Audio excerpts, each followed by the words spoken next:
नमस्ते जी। वैदिक राष्ट्र में आपका स्वागत है। आज का हमारा विषय है सशक पिंजल कथा। हम सशक पिंजल कथा का दूसरा भाग आपके सामने लेकर आए हैं। आपको बता दें, वैदिक राष्ट्र में हम लगातार पंचतंत्र की मूल कथा की एक श्रृंखला आपके लिए लेकर आ रहे हैं, जिससे व्यावहारिक ज्ञान का जो मूल तत्व है वो आपको समझ आए, उसका मूल बेसिक नॉलेज आपको समझ में आए। क्योंकि पंचतंत्र के बारे में कहा जाता है कि पंचतंत्र विश्व का श्रेष्ठतम व्यावहारिक ज्ञान का ग्रंथ है। पंचतंत्र के अंदर इतनी गहराइयों से व्यावहारिक ज्ञान है कि उसको पंचतंत्र को व्यावहारिक ज्ञान का गागर में सागर कह सकते हैं।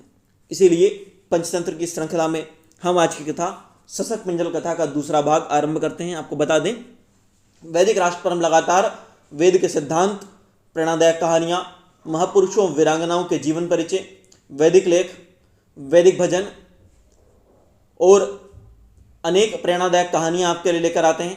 इसीलिए वैदिक राष्ट्र को लाइक करें, शेयर करें, सब्सक्राइब करें, बेल आइकन की घंटी को दबा दें और अपने कीमती सुझाव कमेंट अवश्य करें। धन्यवाद। आइए विषय की ओर चलते हैं।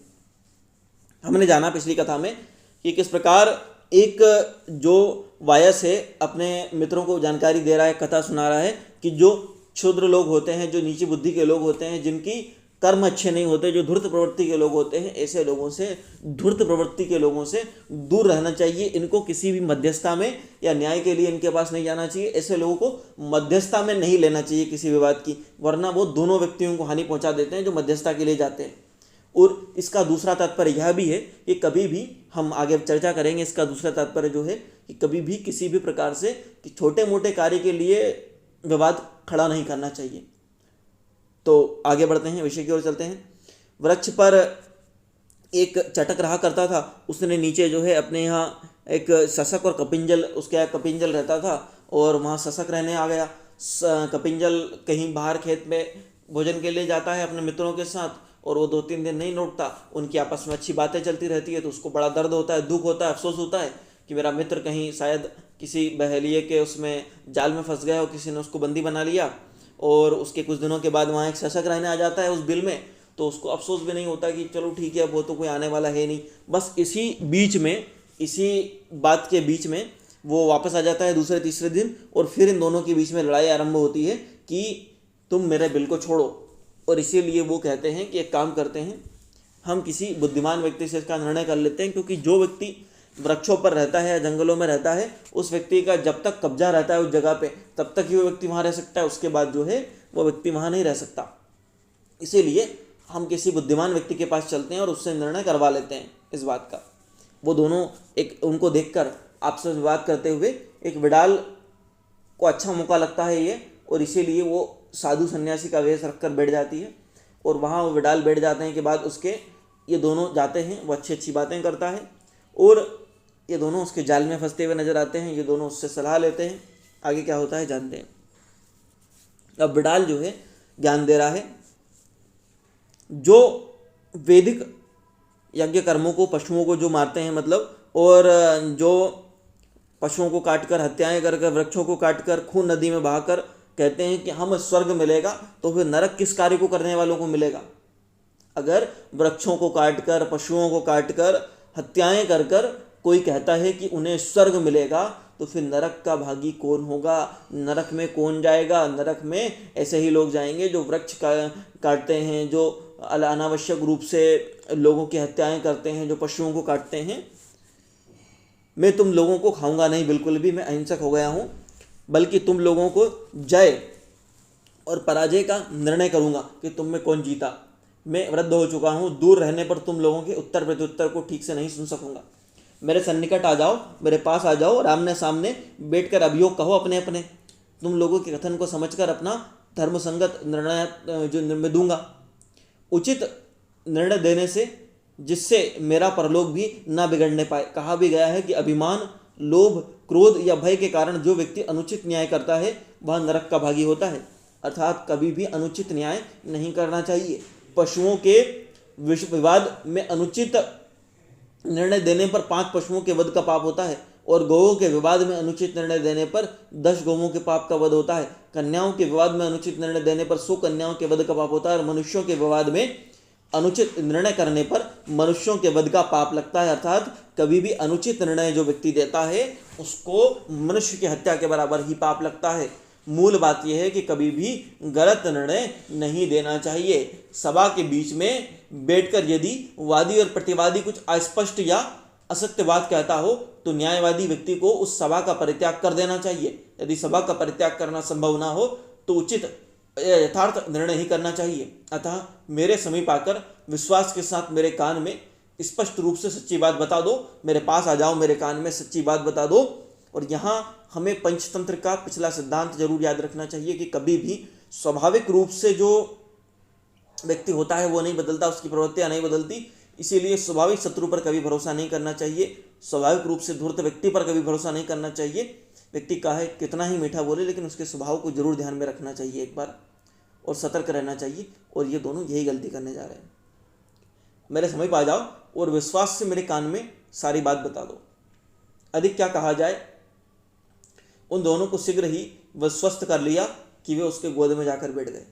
इतना उसने उन दोनों को अपनी गोद में पाकर उस विडाल ने एक ही काल में एक को अपने पैर से दबोच लिया और दूसरे को दांत रूपी आरे के बीच में डाल दिया। इस प्रकार दोनों ही मार डाले गए, दोनों को ही मार दिया उसने। उक्त कथा को समाप्त करने के बाद उस वायस ने कहा, इसीलिए कहता हूं कि क्षुद्र राजा को पाकर प्रजा नष्ट हो जाती है। आप लोगों को भी इस दिवांत और शत्रु स्वामी को पाकर रात्रांध होने के कारण शशक और पिंजल दोनों ही पक्ष के एक दिन यमलोक चले जाएंगे। अर्थात जो है ये जो उल्लू है, उल्लू की कथा चल रही है कि उल्लू को राजा बनाना चाहते थे पक्षी कि गरुड़ तो हमारे पास आता नहीं है, मिलता नहीं है, हमारा न्याय नहीं करता। तो वायस आता है जो सबसे बुद्धिमान कहा जाता है, कौवा सबसे बुद्धिमान कहा जाता है पक्षियों में, उससे सलाह लेते हैं। वो कहता है कि ये तो दिवांध है, हमारे निर्णय तक नहीं कर पाएगा। और कई बार बड़े राजाओं के होने से ही काम चल जाता है उनके नाम से। और उसके बारे में पिछली कथा में हमने जाना था किस प्रकार कई बार बड़े लोगों के नाम से काम चल जाते हैं। इसीलिए बड़े लोगों का सानिध्य भी जरूरी होता है जो अच्छे हों। मुझे जो कहना था मैंने कह दिया। अब बाकी का निर्णय आप लोग जो है कर लें, जो उचित प्रतीत हो वहाँ आप लोग आपस में निर्णय कर लें। वायस के वचन को सुनकर पक्षियों ने कहा कि इस वायस का कथन ठीक ही है। कभी कभी राजा के चुनाव के लिए एकत्रित होकर विचार किया जाएगा, फिर कभी। यह कहकर सभी पक्षी अपने अपने अभिमत स्थान को चले गए। केवल वह दिवांत उल्लू और उल्लिका सिंहासन पर बैठकर अभिषेक की प्रतीक्षा करते रहे। अभिषेक में देरी होते देखकर कुछ समय के बाद उसने कहा कि कौन उपस्थित है, मेरा राज्याभिषेक क्यों नहीं किया जा रहा। उल्लूक की बात को सुनकर कृकालिका ने कहा कि भद्र, आपके अभिषेक में इस वायस ने विघ्न डाल दिया है। पक्षीगण अपने अपने अभिमत स्थानों को चले भी गए हैं, एकमात्र यह वायस किसी कारण यहाँ बैठा हुआ है। अतः आप शीघ्र उठें जिससे मैं आपको आपके निवास स्थान पर पहुंचा दूं। कृपालिका के वचन को सुनकर उसने दुख व्यक्त किया और पूछा, अरे दुष्ट, मैंने तुम्हारा क्या उपकार किया कि तुमने मेरे राज्याभिषेक में विघ्न डाल दिया। उपकार के क्या, मैंने तुम्हारा कोई बिगाड़ा थोड़ी है कुछ। अतः आज से हमारा और तुम्हारा अनुवांशिक वेर चलेगा।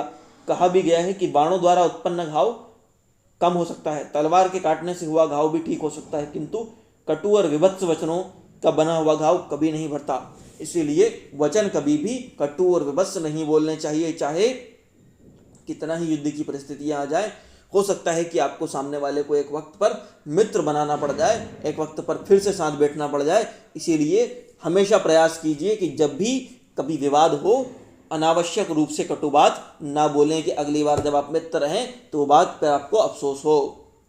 उक्त वचन के कहने के बाद वह उल्लूक कृपालिका के साथ अपने निवास स्थान को चला गया। उसके चले जाने पर भयग्रस्त होकर वायस ने अपने मन में सोचा कि यह वेर अकारण ही मैंने मोल ले लिया।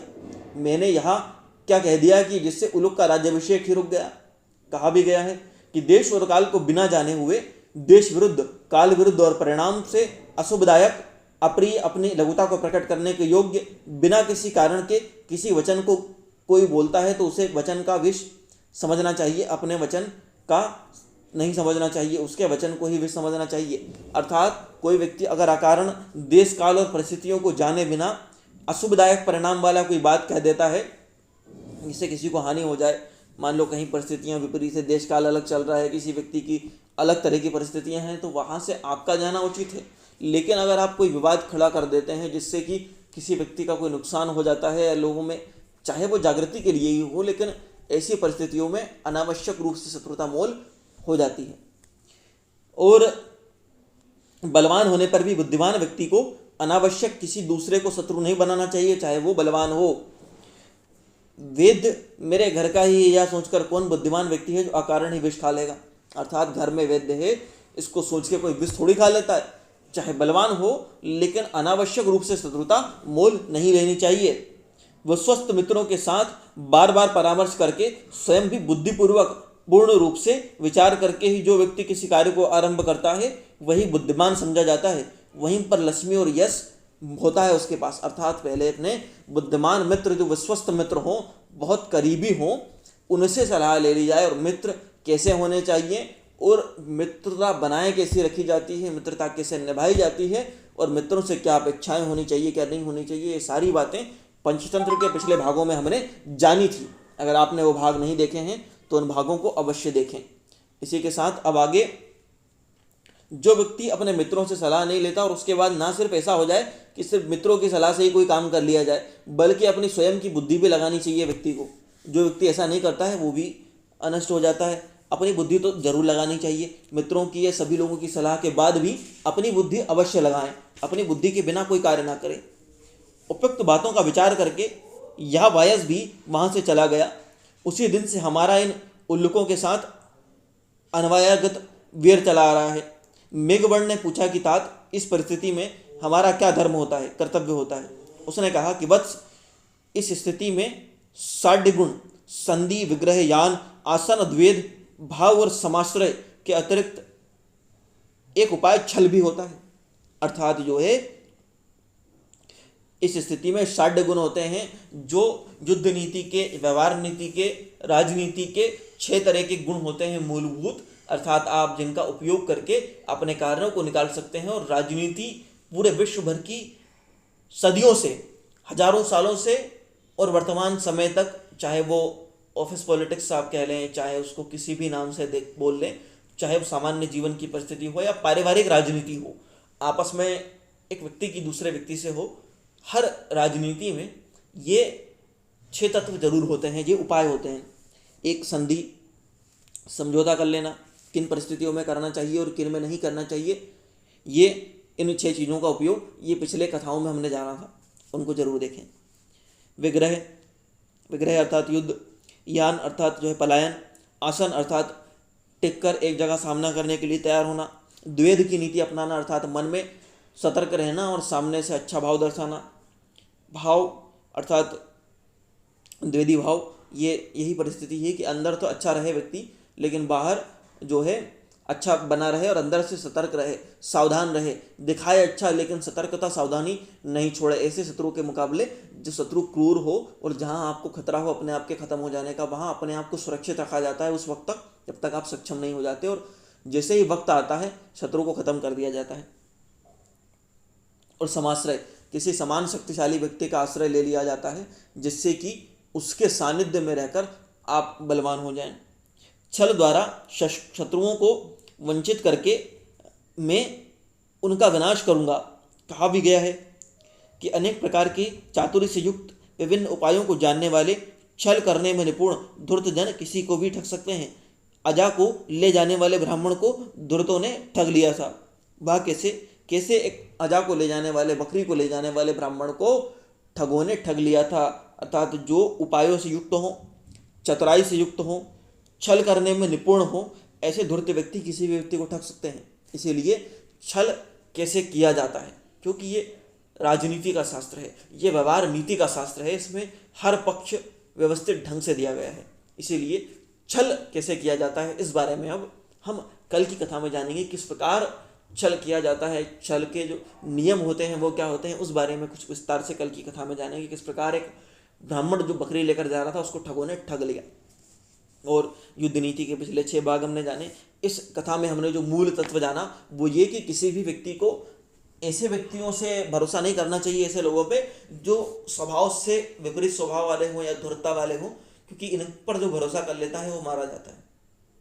इसी के साथ अन्य पंचतंत्र की कहानियों के लिए वैदिक राष्ट्र की प्लेलिस्ट अवश्य देखें पंचतंत्र की, और आपका कोई सुझाव हो तो उसको कमेंट बॉक्स में अवश्य दें।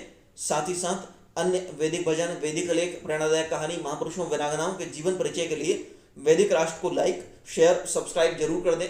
बेल आइकन की घंटी भी दबा दें ताकि जब भी कोई नया वीडियो आए उसकी अपडेट सबसे पहले आप तक पहुंचे। धन्यवाद। आइए विषय की ओर, जो है कल के विषय में हम कल की बात जानेंगे। आप इसको पुनः देखकर एक बार इन बातों को दोहरा लीजिए, समझ लीजिए। इसी के साथ धन्यवाद।